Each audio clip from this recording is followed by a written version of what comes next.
Atlanta News First Plus starts now. And thank you for joining us here at the First Alert Desk on Atlanta News First Plus. I want to get you out to breaking news that we're following just into our newsroom. The body that was found in Lake Lanier has been identified as missing hiker Dustin Valencia.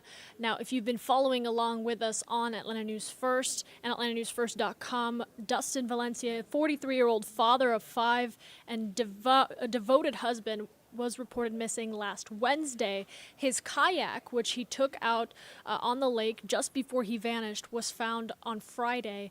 And today we are unfortunately reporting that his body was found and identified in Lake Lanier. Of course, this tragic story has garnered community attention and outreach to the family. You can imagine his wife and children devastated at this news, and the more developments we bring you, it's just really a hard story to follow, but we hope the family is healing and the community support is being felt throughout.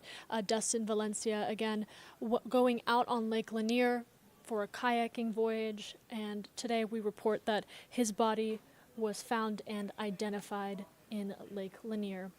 And we're also following some other breaking news. This out in Gwinnett County. I want to share with you investigators now at the scene of Salem Drive. It's a residential neighborhood in Stone Mountain, investigating what they call a homicide.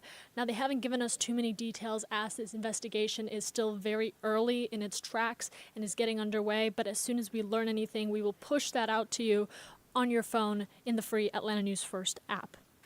And former President Biden speaking out for the first time since his cancer diagnosis was announced over the weekend, addressing that diagnosis personally on social media X.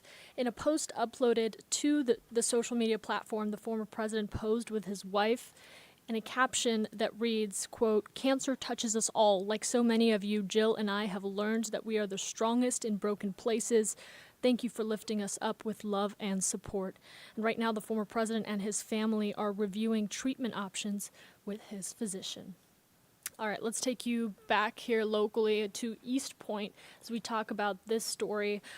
Right now, an investigation and a search is on for a man who police say shot 2 people on a MARTA train at the East Point station. Police are calling this an attempted robbery. Atlanta News First Blake Devine is at Grady Memorial, where one of the victims is currently recovering.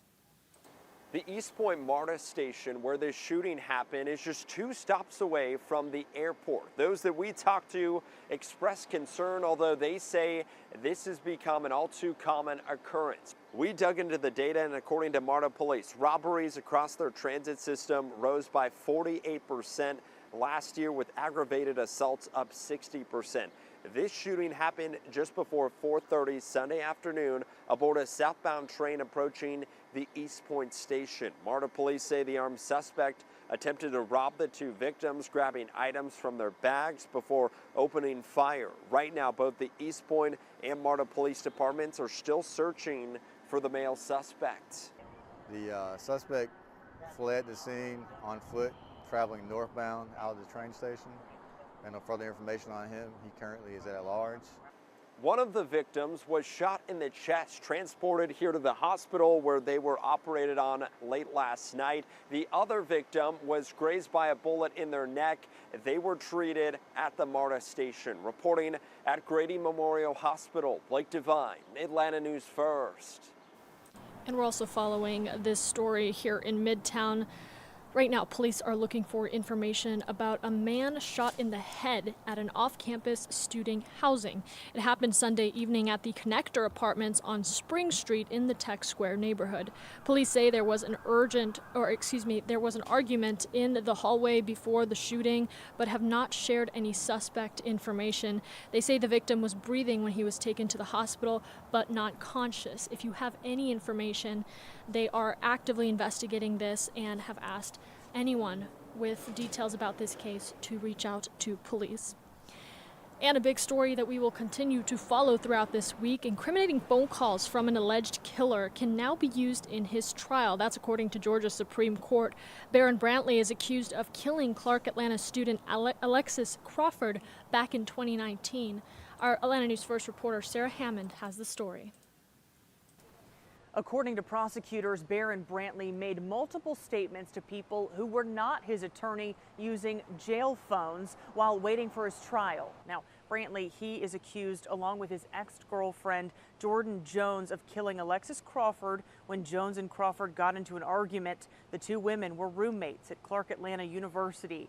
After Brantley allegedly choked Crawford to death, police say he and Jones put her body in a plastic bin and dumped it in a park. Once in jail, Brantley allegedly made incriminating phone calls. Prosecutors want to use 3 of those calls in his trial. He claims that's a violation of privacy, but the state Supreme Court ruled against him. And take a listen to what one investigator says Brantley and Jones told him after their arrest in 2019. While she was engaged in a fight with her, Mr. Brantley came out of the bedroom and choked her. And while he was choking Ms. Crawford, Jordan Jones put a plastic bag over her head. Brantley is due to stand before a judge at 9 o'clock this morning. We'll be inside of the courtroom with all of the latest. At the Fulton County Courthouse, Sarah Hammond for Atlanta News First. And we're seeing warmer weather up ahead in the forecast. Take a look at that. 89, 85 degrees, a lot to look forward to. Isolated strong storms are still possible this afternoon, but coming up at 11, Atlanta News First meteorologist Rodney Harris will be joining us here to talk about the record heat on the way. Stick with us here on Atlanta News First Plus. We'll be back as we continue to bring you breaking news and developing stories out of your community.